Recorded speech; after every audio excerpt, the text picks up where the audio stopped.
আগের ভিডিওতে এরাক্কেল কেভসের এক্সপেরিয়েন্সটা শেয়ার করার পর এবার আমরা আবার বেরিয়ে পড়েছি নতুন একটা ভিউ পয়েন্টের উদ্দেশ্যে। সকালে এরাক্কেল কেভসে বাবাকে না নিয়ে গেলেও এবার আমরা বাবাকে নিয়েই বেরিয়েছি। এবার যাচ্ছি ওয়ায়ানাডের একটা সুন্দর ভিউ পয়েন্টে, যার নাম 900 কান্ডি। জায়গাটা সুন্দর হলেও রাস্তাটা একটু কঠিন। আমাদের মনে মনে একটু ভয়ই লাগছে বাবাকে নিয়ে। একটাই চিন্তা, শুধু বাবার যেন কোনো অসুবিধা না হয়। ওয়ায়ানাডের হোমস্টে থেকে আমাদের এখনকার ডেস্টিনেশন 900 কান্ডি যেতে আমাদের 1 ঘন্টা মতো সময় লাগবে। তবে এই 1 ঘন্টা রাস্তা অনায়াসে কেটে যাবে এরকম সুন্দর রাস্তা দিয়ে যেতে যেতেই। You got me in the mood. It feels like I'm about to get screwed. My heart is easily misled. They say once you get older you regret. Head in the clouds, give me time. What is the harm? There's no crime. Out there, I throw myself out there, but not a care in the world. I'm a big girl with too বেশ কিছুটা রাস্তা আসার পর রাস্তার ধারে চায়ের দোকান দেখি বাবা আর আকাশ নেমে পড়লো চা খেতে। ব্রেড অমলেট খাবি না কি খাবি? Maggi Maggi. ম্যাগি খাবি? হ্যাঁ ম্যাগি একটা অমলেট বলে দিচ্ছি। হ্যাঁ, দুজনে হাফ হাফ। সকাল সকাল এরাক্কেল কেভস দেখে ফিরে অল্প ব্রেকফাস্ট করে ফ্রেশ হয়ে আমরা বেরিয়ে পড়েছিলাম। তাই ভাবছিলাম পৌঁছানোর আগে কিছু একটা খেয়েই নিই। কারি পাতা দেওয়া ম্যাগি আর অমলেট খেয়ে আবার আমরা গাড়িতে উঠে এগিয়ে চললাম। পুরো রাস্তার ধারে ধারে এত সুন্দর সিনারি, মন একদম ভালো হয়ে যাবে। ওয়ায়ানাড জায়গাটা চারিদিকটাই এরকম সবুজে ঢাকা। তোমরাও যদি কেউ ঘুরতে আসো এদিকে, দেখবে তোমাদেরও মনটা একদম ভালো হয়ে যাবে।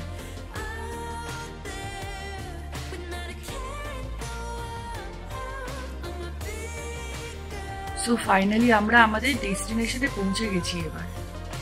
আর এইটাই হলো পার্কিং এরিয়া। গাড়িটা এখানেই পার্ক করে এখান থেকে হেঁটে যেতে হবে খানিকটা। তারপর জিপে করে ওপরে যেতে হবে ভিউ পয়েন্ট অব্দি। এখন দুপুর প্রায় 2টো মতো বাজে। রোদের তেজ ভালোই। এবার প্রায় 500 মিটার মতো যেতে হবে আমাদের চড়াই রাস্তা হেঁটে হেঁটে। এই জায়গার রাস্তাটা খুবই খারাপ ছিল আগে।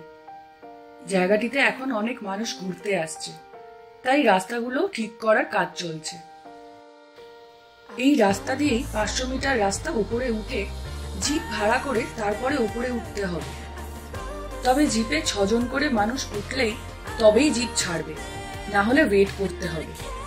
সবচেয়ে ভালো হবে গ্রুপে আসলে, আর তা না হলে এখানে এসে যদি কোনো ফ্যামিলি বা কোনো দলের সাথে নিজেরাই আলাপ করে একসাথে যাওয়া যায়, তাহলে সময়ও বাঁচবে আর তাড়াতাড়ি জিপও ছেড়বে।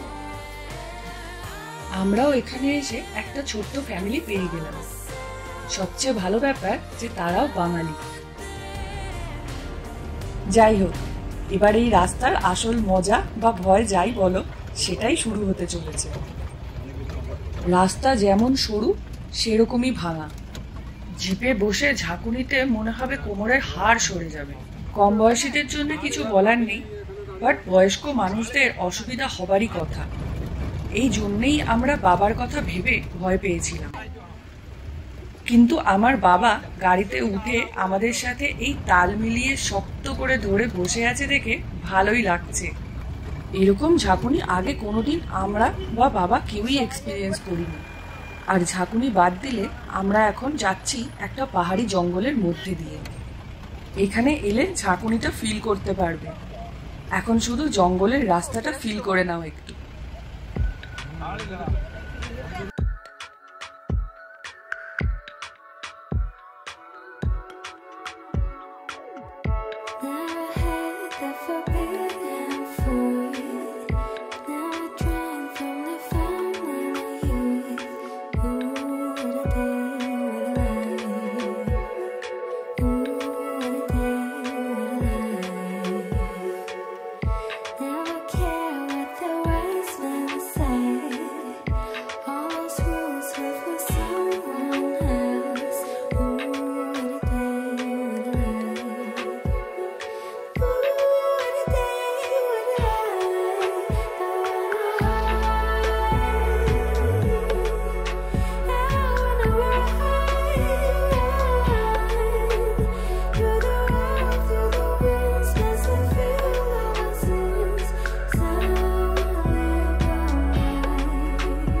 সো এই অবধি জিপ আসবে, এরপর আবার কিছুটা হেঁটে যেতে হবে।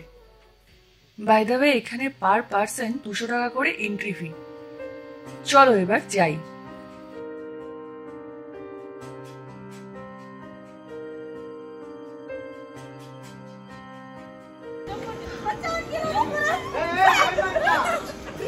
দেখো কাণ্ড।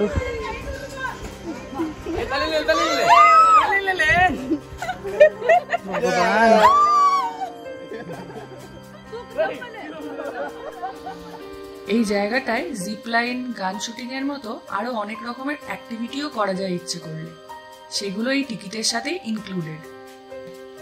আর এই জায়গাটা হলো এখানকার মেইন অ্যাট্রাকশন। জায়গাটা দেখেই বাবা ক্যামেরা অন করে ফেলেছে, চলো আমরাও দেখে নিই।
ওই দেখো, ওইখানে বাবা বসে আছে।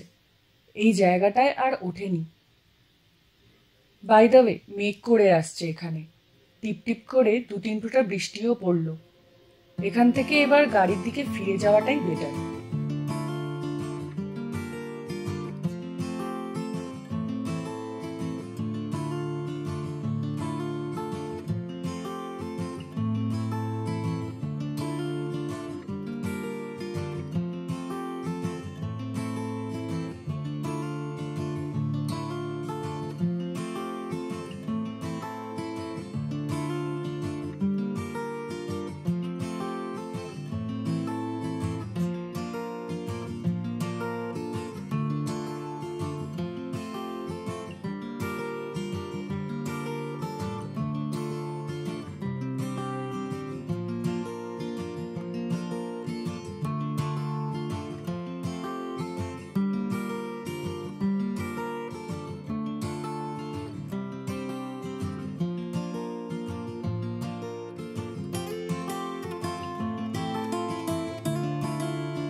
এখান থেকে পুরো এই ভাঙা রাস্তাটায় হেঁটে হেঁটে যেতে হবে, গাড়ি আর যাবে না। বললো জ্যাম আছে, জ্যাম আছে। এখানে তো কোনো জ্যামই নেই, কিন্তু ওদের ইচ্ছে মতোই ওরা যাবে না, তাই জন্য এলো না।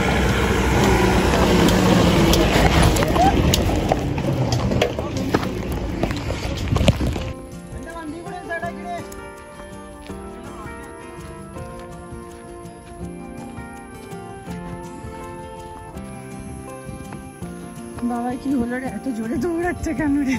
পেস রাখতে পারছে না, নেমে যাচ্ছে, পায়ের পেসটা কন্ট্রোল করতে পারছে না। ওই ওখান থেকে ওই যে দুটো ইয়াং কাপল যাচ্ছে দেখ, লাফাতে লাফাতে, প্রেম করতে করতে।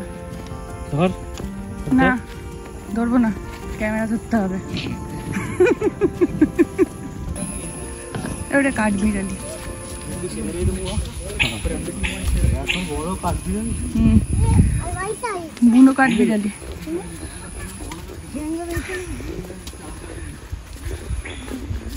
ভুক লাগা ভুক লাগা। বিকেল হয়ে গেছে প্রায়, কিন্তু আমাদের লাঞ্চ করা হয়নি এখন। তাই 900 কান্ডি থেকে বেরিয়ে আমরা এবার লাঞ্চ করার জন্য একটা ঠিকঠাক রেস্টুরেন্ট দেখে দাঁড়িয়ে পড়লাম।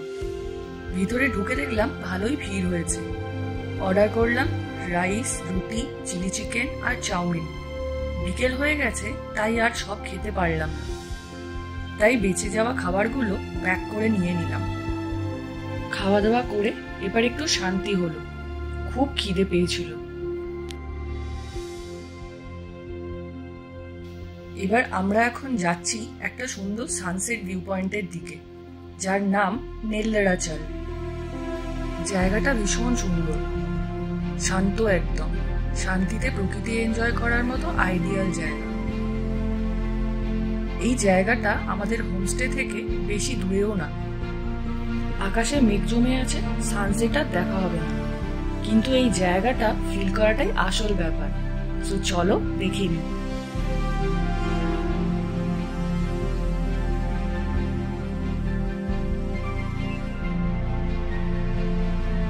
জায়গাটা সত্যিই খুব শান্ত, আরামসে এখানে বসে অনেকক্ষণ সময় কাটানো যাবে। আসলে শহরের মধ্যে থেকে থেকে হঠাৎ যখন এরকম নিরিবিলি জায়গায় সবুজের মধ্যে আসি, মনে যেন একদম আলাদা রকমের শান্তি আসে একটা। আর এই ফাঁকা জায়গার খোলা হাওয়া মন জুড়িয়ে দেয় একেবারে। মাঝে মাঝে ভাবি এই একটু শান্তি বা রিল্যাক্সের জন্য আমরা কত দূরই না পালিয়ে আসি, কিন্তু সেই আবার নর্মাল লাইফ কাটাতে ফিরে যেতে হয় শহরের অট্টালিকার মাঝেই। আর আবার অপেক্ষা করতে হয় কবে আবার এরকম একটু স্বস্তির নিঃশ্বাস নেব।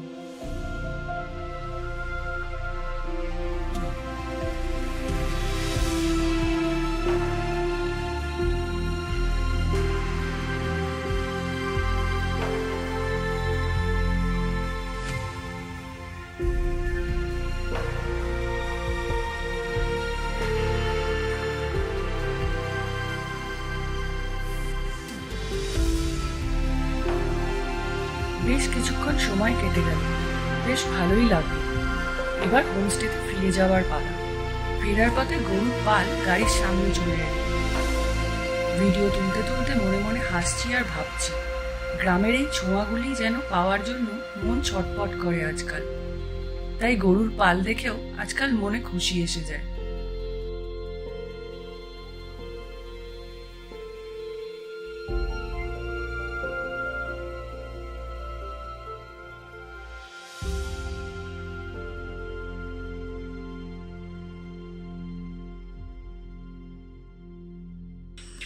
আমাদের ডিনার হয়ে গেছে, এখন আমরা পাইচারি করছি। ডিনারে আজকে কি কি খেলাম? ডাল ছিল না, সরি, ফুলকপির তরকারি, মিক্সড ভেজ, রুটি, ভাত, আর তার সাথে চিকেন পেপার ফ্রাই। ইয়েস।